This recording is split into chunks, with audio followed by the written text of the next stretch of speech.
Bonjour, aujourd'hui je sais que plusieurs pays célèbrent en ce jeudi l'ascension du Seigneur. Pour nous au Canada, eh bien, ce sera dimanche prochain. À l'heure où tant de gens sont déroutés dans leur quête d'amour, de sens et d'absolu, si nous allions un peu les écouter, et puis tout en marchant, leur apprendre Jésus, leurs yeux déçus pourraient s'illuminer. Après le pain rompu que nous aurons partagé, lumière du monde, c'est de la terre. Soyons pour le monde, visage de l'amour, lumière du monde, Christ est lumière. Soyons pour la terre, le reflet de sa lumière au jour le jour.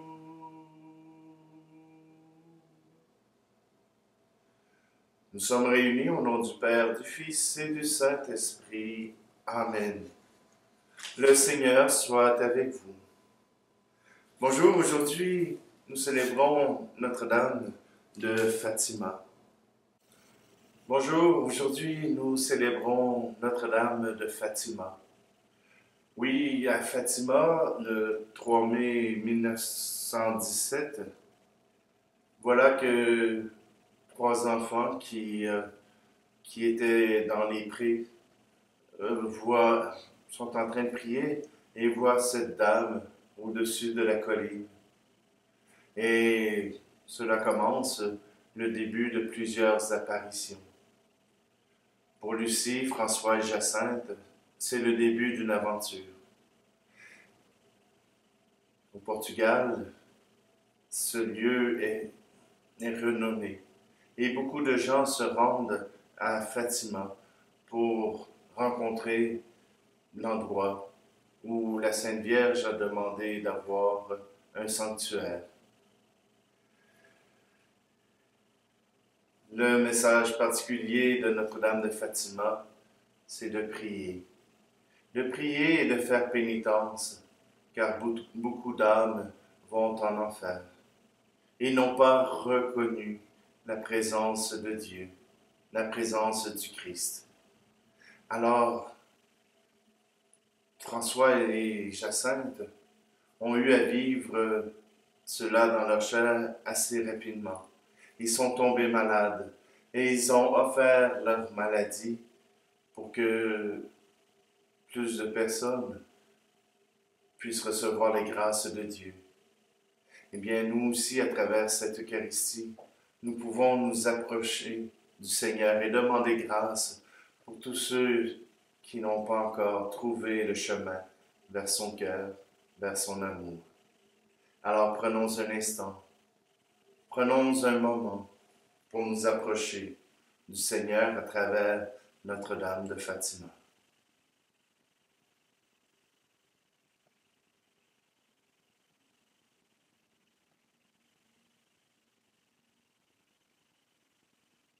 Je confesse à Dieu Tout-Puissant, je reconnais devant mes frères et sœurs que j'ai péché, en pensée, en parole, par action et par omission. Oui, j'ai vraiment péché. C'est pourquoi je supplie la Vierge Marie, les anges et tous les saints, et vous aussi, mes frères et sœurs, de prier pour moi, le Seigneur notre Dieu. Que Dieu Tout-Puissant nous fasse miséricorde, qu'il nous pardonne nos péchés et nous conduise à la vie éternelle. Amen. Kyrie Christe, Kyrie eleison.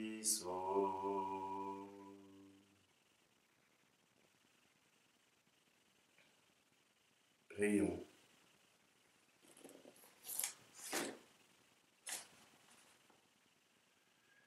Seigneur, qui as voulu que la mère de ton Fils soit aussi notre mère, nous te supplions. Fais que nous fassions progresser de jour en jour le règne du Christ avec plus d'efficacité en nous appuyant sur la pénitence et la prière pour le salut du monde. Lui qui vit et règne avec toi et le Saint-Esprit, maintenant et pour les siècles des siècles. Amen. Lecture du livre des Actes des Apôtres, chapitre 18. En ces jours-là, Paul s'éloigna d'Athènes et se rendit à Corinthe. Il y trouva un juif nommé Aquila, originaire de la province du Pont, récemment arrivé d'Italie, ainsi que sa femme Priscille. L'empereur Claude, en effet, avait pris la décision d'éloigner de Rome tous les Juifs. Paul entra en relation avec eux. Comme ils avaient le même métier, il demeurait chez eux et y travaillait, car ils étaient de leur métier fabricants de tentes. Chaque sabbat, Paul discutait à la synagogue et s'efforçait de convaincre aussi bien les Juifs que les Grecs. Quand Silas et Timothée furent arrivés de Macédoine, Paul se consacra entièrement à la parole, attestant aux Juifs que le Christ, c'est Jésus. Devant leur opposition et leur injure, Paul secoua ses vêtements et leur dit, que votre sang soit sur votre tête. Moi, je n'ai rien à me reprocher. Désormais, j'irai vers les païens. Quittant la synagogue, il alla chez un certain Titius Justus, qui adorait le Dieu unique. Sa maison était tout à côté de la synagogue. Or Crispus, chef de synagogue, crut au Seigneur avec toute sa maison. Beaucoup de Corinthiens, apprenant cela, devenaient croyants en se faisant baptiser. Parole du Seigneur. Et comme nous sommes dans une fête de la Vierge, je vais reprendre le Magnificat proposé par Robert Lebel. Magnificat, Magnificat, mon cœur exulte d'allégresse. Magnificat, Magnificat, mon cœur exulte d'allégresse. Il s'est penché sur son humble servante, désormais l'on me dira, bienheureuse. Le Seigneur fit pour moi des merveilles, ça est son nom. Magnificat, Magnificat, mon cœur exulte d'allégresse. Magnificat, Magnificat, mon cœur exulte d'allégresse. Son amour se répand d'âge en âge sur tous ceux qui le craignent. Il déploie l'élan de sa force, il disperse les superbes. Magnificat, Magnificat, mon cœur exulte d'allégresse. Magnificat, Magnificat, mon cœur exulte d'allégresse. Il renverse les grands de leur trône, il élève les humbles. Il remplit le cœur de ses pauvres et déjoue la main des riches. Magnificat, Magnificat, mon cœur exulte d'allégresse. Magnificat, Magnificat, mon cœur exulte exulte d'allégresse. Et relève Israël et ton Père, car il tient les promesses. Et bénis Abraham et sa race, à jamais dans sa tendresse. Magnificat, Magnificat, mon cœur exulte d'allégresse. Magnificat, Magnificat, mon cœur exulte d'allégresse.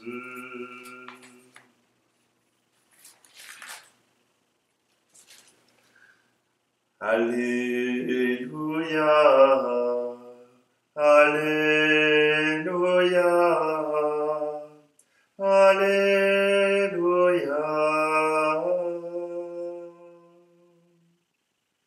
Je ne vous laisserai pas orphelin, dit le Seigneur. Je reviens vers vous, et votre cœur se réjouira. Alléluia, Alléluia, Alléluia.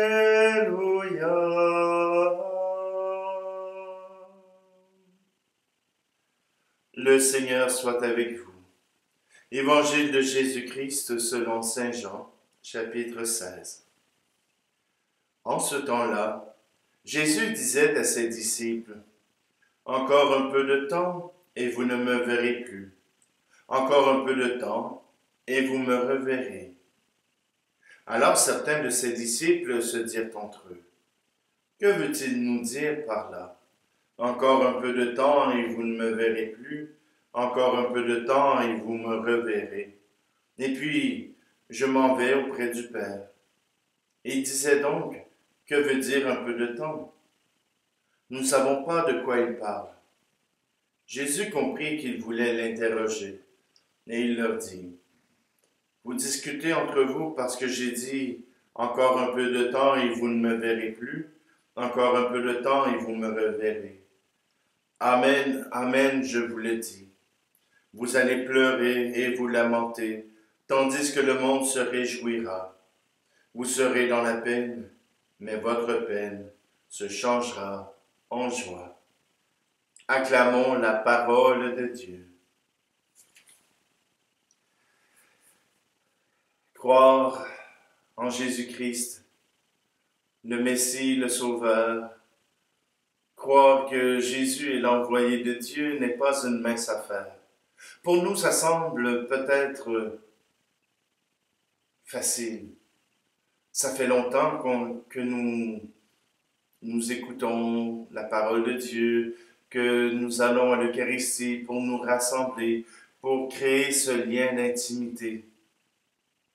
Mais pour quelqu'un qui entend la parole pour la première fois, cela n'est pas facile. Croire en Dieu, croire en Jésus-Christ, cela demande un effort. Beaucoup de gens au Québec croient que après la mort, les ancêtres continuent d'aider ceux qui sont sur la terre. C'est, oui, aussi ce que nous croyons comme chrétiens. Mais les Amérindiens croyaient cela aussi. Et pourtant, ils étaient animistes. Alors, comment définir la foi? Comment interagir entre les foi pour nous assurer que Jésus-Christ est bien au centre? Eh bien, Paul a fait tout son possible pour annoncer ce qu'il croyait juste aux Juifs. Et les Juifs l'ont renié, ils n'ont pas voulu entendre sa parole. C'est tout à fait normal. Il demandait un changement majeur. Mais voilà que celui qui s'occupait de la synagogue, le chef de la synagogue, lui a cru. Il a attendu que Paul quitte la synagogue pour s'approcher de lui. Pourquoi? Parce qu'ils ne pouvaient accepter cette nouvelle secte. Et il faut dire, à l'époque de Paul, les chrétiens sont une secte. Ils ne pouvaient accueillir cette nouvelle secte au nom du groupe des Juifs, mais en son nom personnel. En son nom personnel, il s'est engagé. Et cela s'est su. Alors, ça a donné de la crédibilité à Paul.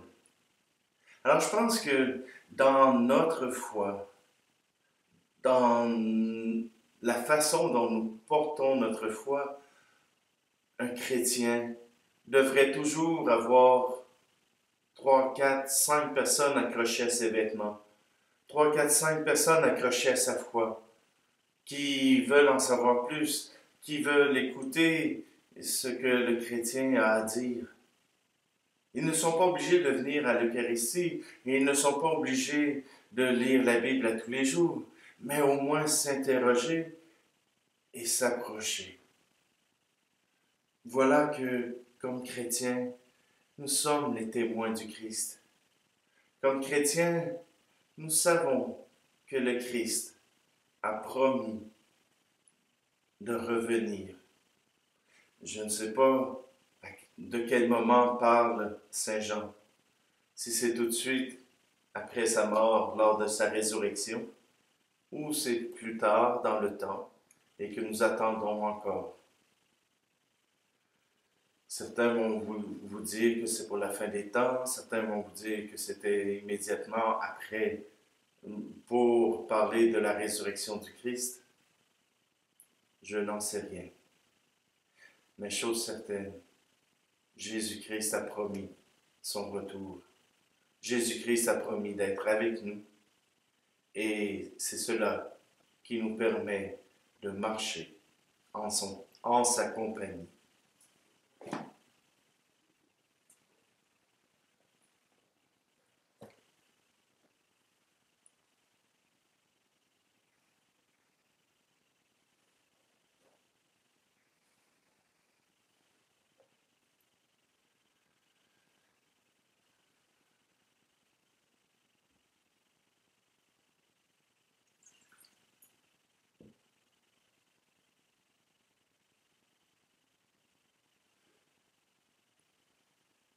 Tu es béni, Dieu de l'univers, toi qui nous donnes ce pain, fruit de la terre et du travail des hommes et des femmes.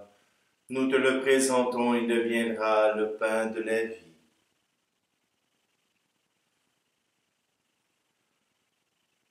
Tu es béni, Dieu de l'univers, toi qui nous donnes ce vin, fruit de la vigne et du travail des hommes et des femmes. Nous te le présentons, il deviendra le vin du royaume éternel.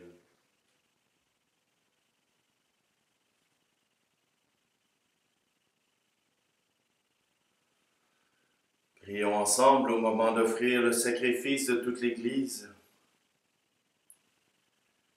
Alors que nous faisons mémoire de la Vierge Marie, nous te présentons, Seigneur, nos offrandes, et nous sollicitons le secours de celui qui voulut s'offrir à toi sur le calvaire, Jésus-Christ, ton Fils bien-aimé, lui qui vit et règne avec toi et le Saint-Esprit, maintenant et pour les siècles des siècles. Amen.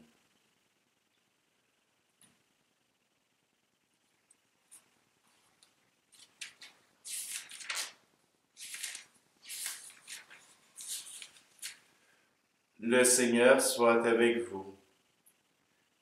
Élevons notre cœur. Rendons grâce au Seigneur notre Dieu. Vraiment, il est juste et il est bon de te rendre gloire, de t'offrir notre action de grâce toujours et en tout lieu. À toi, Père très saint, Dieu éternel et tout-puissant. En ce jour où nous honorons la bienheureuse Vierge Marie, nous voulons te chanter et te bénir et te glorifier. Car elle a conçu ton Fils unique, lorsque le Saint-Esprit l'a couvrit de son ombre, et gardant pour toujours la gloire de sa virginité, elle a donné au monde la lumière éternelle, Jésus-Christ notre Seigneur. C'est par lui que les anges célèbrent ta grandeur, que les esprits bienheureux adorent ta gloire, que s'inclinent devant toi les puissances d'en haut, et tressaillent d'une même allégresse les innombrables créatures des cieux. À leur hymne de louange, laisse-nous joindre nos voix pour chanter et proclamer. Saint, très saint est le Seigneur, Dieu de l'univers. Le ciel et la terre sont remplis de ta gloire. Hosanna, Hosanna,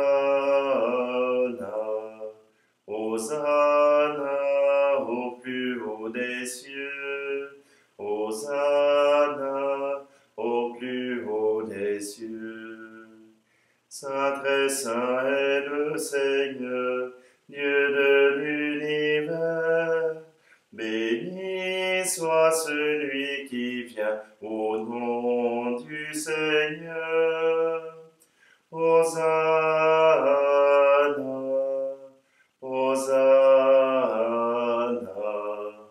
Hosanna au plus haut des cieux. Hosanna au plus haut des cieux. Toi qui es vraiment saint, toi qui es la source de toute sainteté, Seigneur, nous te prions. Sanctifie ces offrandes en répandant sur elles ton esprit, qu'elles deviennent pour nous le corps et le sang de Jésus le Christ notre Seigneur. Au moment d'être livré et d'entrer librement dans sa passion, il prit le pain. Il rendit grâce, il le rompit, et le donna à ses disciples en disant, « Prenez et mangez-en tous. Ceci est mon corps livré pour vous. »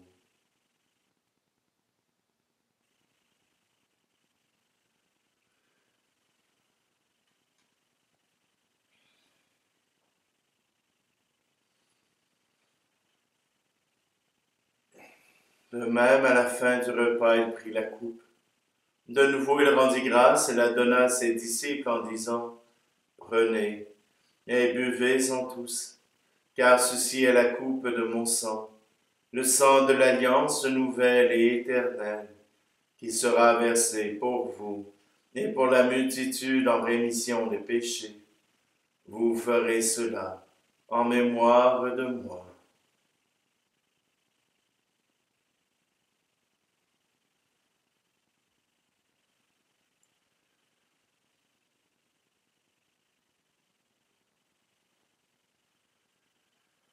Christ est mort pour nous, Christ est ressuscité, nous t'attendons, Seigneur Jésus. Faisant ici mémoire de la mort et de la résurrection de ton Fils, nous t'offrons, Seigneur, le pain de la vie et la coupe du salut, et nous te rendons grâce car tu nous as choisis pour servir en ta présence. Humblement, nous te demandons qu'en ayant part au corps et au sang du Christ, nous soyons rassemblés par l'Esprit Saint en un seul corps. Souviens-toi, Seigneur, de ton Église répandue à travers le monde. Fais-la grandir dans ta charité avec le pape François, notre évêque Luc et tous ceux qui ont la charge de ton peuple. Souviens-toi aussi de nos frères et sœurs qui se sont endormis dans l'espérance de la résurrection, et de tous les hommes et femmes qui ont quitté cette vie. Aujourd'hui, nous te prions pour Solange Champoux-Laroche. Reçois-les dans ta lumière auprès de toi. Sur nous tous, enfin, nous implorons ta bonté. Permets qu'avec la Vierge Marie, la bienheureuse Mère de Dieu, avec Saint Joseph, son époux, les apôtres et les saints de tous les temps qui ont vécu dans ton amitié, nous ayons part à la vie éternelle et que nous chantions ta louange par Jésus-Christ, ton Fils bien-aimé.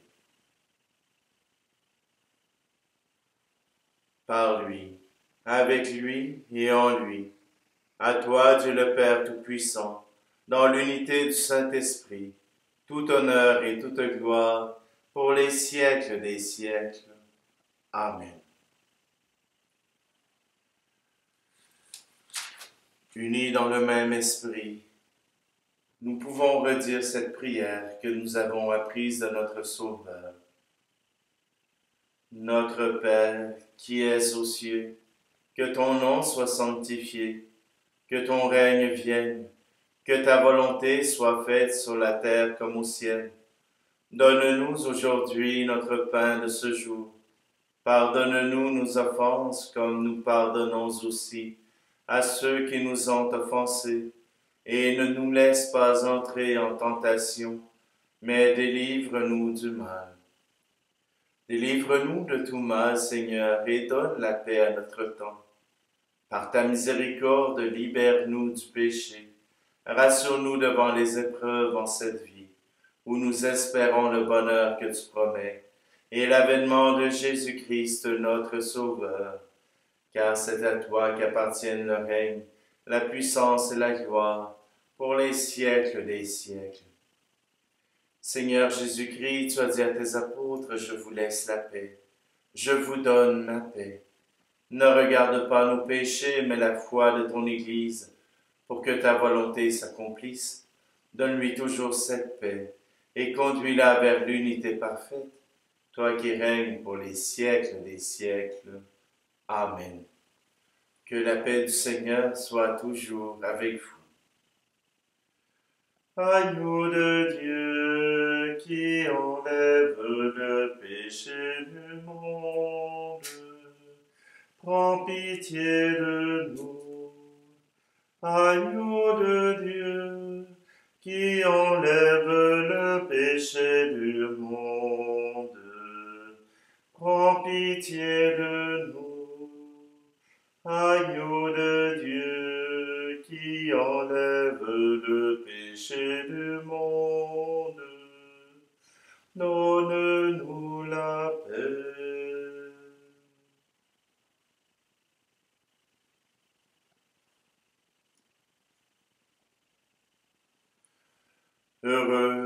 Heureuses les invités au repas du Seigneur. Voici Jésus. Voici l'agneau de Dieu qui enlève le péché du monde.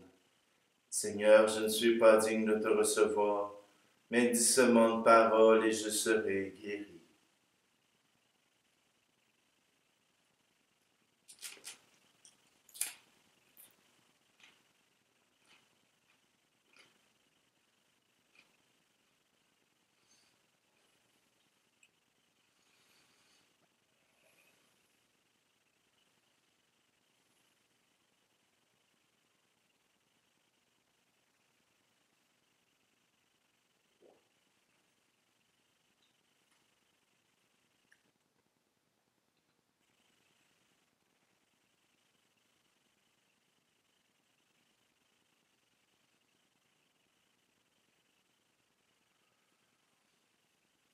Par cette communion, Seigneur, fortifie en nos cœurs la vraie foi, afin qu'ayant proclamé le Fils de la Vierge, vrai Dieu et vrai homme, nous parvenions au salut et à la joie éternelle par la puissance de ta résurrection.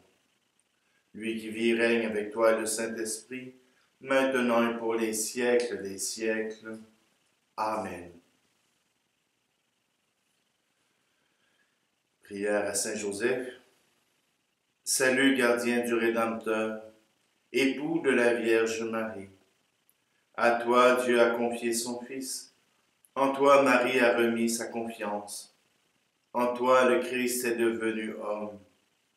Ô bienheureux Joseph, montre-toi aussi un Père pour nous, et conduis-nous sur le chemin de la vie. Obtiens-nous grâce, miséricorde et courage, et défends-nous de tout mal. Amen. Le Seigneur soit avec vous, et que Dieu Tout-Puissant vous bénisse, lui qui est Père, Fils et Esprit Saint. Amen. Allez dans la paix et la joie du Christ. Magnificat, Magnificat, Mon cœur exulte d'allégresse. Magnificat, magnificat, mon cœur exulte d'allégresse.